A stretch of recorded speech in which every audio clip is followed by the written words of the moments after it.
Hello, ladies and gentlemen. Welcome back to another episode here on African Confessions. The following story that you're going to be listening to, it comes from a translation of a message that we received, and the translation reads like this. They say desperation can make you do unthinkable things. I never understood that until I lived it. My name is Hayden, and from the outside, I look like I have it all together. I am a professional woman. I'm working in a corporate company, and each and every day when I go to work, driving my beautiful car, living in an upscale apartment, people do not even know that this is what I have to go through. They think that I am someone that is successful, someone that is untouchable, but they really do not know the real me. They don't know the pain, the pressures that I have to go through each and every time. So, Brother Nashi, behind each and everything that happens in my life is falling apart. Right now, it is even worse. Back in those days when I used to pretend that I am okay, but my huge debt was suffocating me. Creditors were calling me daily, threatening to repossess everything that I had.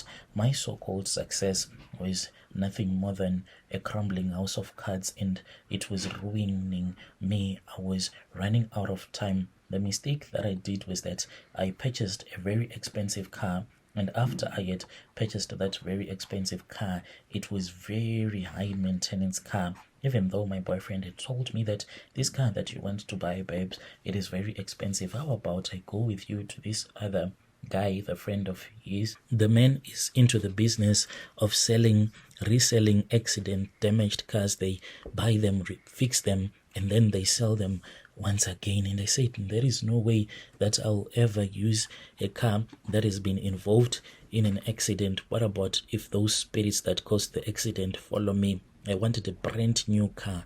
So we went and I purchased that brand new car. And from that time when I purchased the car, things did not go according to plan.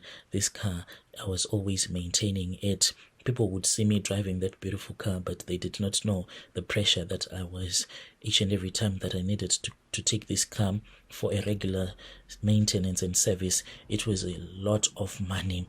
And by the time that I was desperate, that was when my man told me that if I was willing, he could take me to his country. I was vulnerable and I was willing to listen to anyone who promised me a way out. The reason as to why he was so desperate for me to go with him to his country, he wanted us to get married since he did not have proper papers. The guy is from Nigeria. So then I agreed to marry him. We waited and we waited until his visa had came out.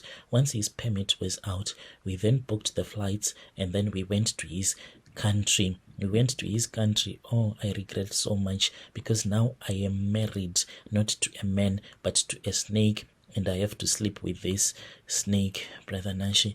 This man, I loved him, but he was also desperate. He was in our country and his time was running out because he had came here to our country as if he was doing some work which was voluntary work. So once his visa was going to expire, he needed to return back home, and I was his ticket to get his papers right on track here in South Africa, and I agreed. I was desperate. He was also desperate. We then went to his country. When we went to his country, that was when I met his parents, and they were really good people. After he had convinced me that if my debts kept on piling up, it will reach a stage where I will never be able to pay them back.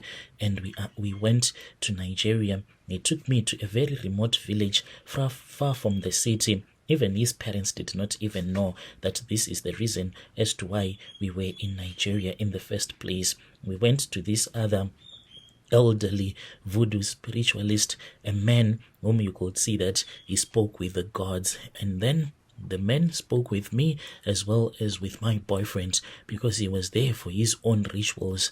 I did not even fully understand what the rituals were going to be like. I was told that there was a god and my soul was going to be tied to that god, to be married to that deity. He assured me that this was just symbolic, for it was part of the process. It was almost like a wedding ceremony. They made me to wear a wedding dress, even getting myself married to that deity. But this deity was represented by the snake. The night of the ritual, I was led to a dark room lit by candles, and then that spiritualist began chanting, and with my boyfriend by my side, holding my hand, he was the one who gave my hand in marriage to that deity in his country. I saw it, Brother Nash. It was as if I was hallucinating. In the dream, it was a very massive snake, like a python. It came and it then started coiling around me, and it started licking my skin. The next moment I woke up. When I woke up, I felt so strange, as if there was a man who had came and made love to me. But what surprised me was that in the room where I was sleeping, we were only women. The men were sleeping in another room. I only told him the next morning. As for his own rituals, I was not there when they performed the rituals. We returned back to South Africa.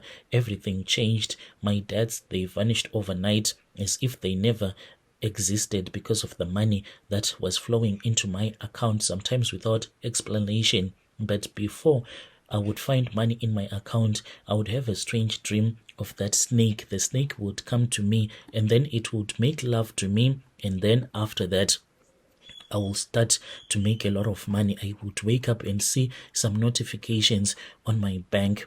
As time went on, I noticed that as for my boyfriend, he was never okay. He was making money, but it was as if there was something that was sucking the life out of him with each and every passing day. One night, he finally told me the truth.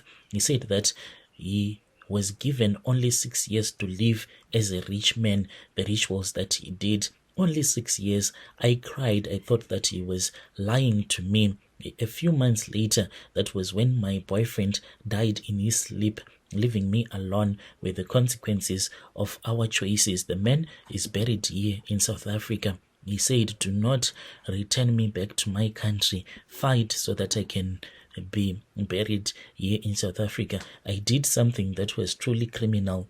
I burned his passport alongside with his permit, like he had instructed me to do. He said, if I do not have any documentation, it is going to be very difficult for my relatives to repatriate my body back to Nigeria.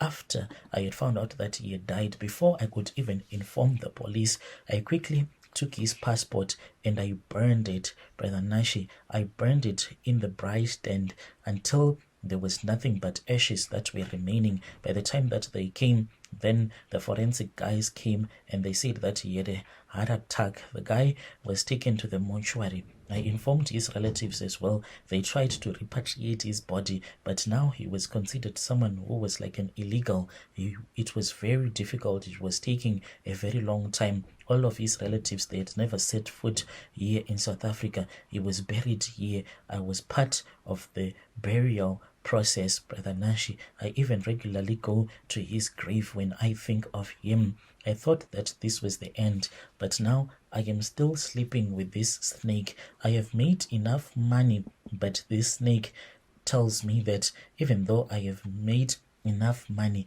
but still I am its wife because I got married to this deity. It has been 3 years since my boyfriend has passed away, and now I am living in hell. I created my own hell here on earth. It is not an easy thing to sleep with a snake. Sometimes I even have dreams of me being impregnated by that snake, and I give birth to almost 1,000 snakes in my dreams.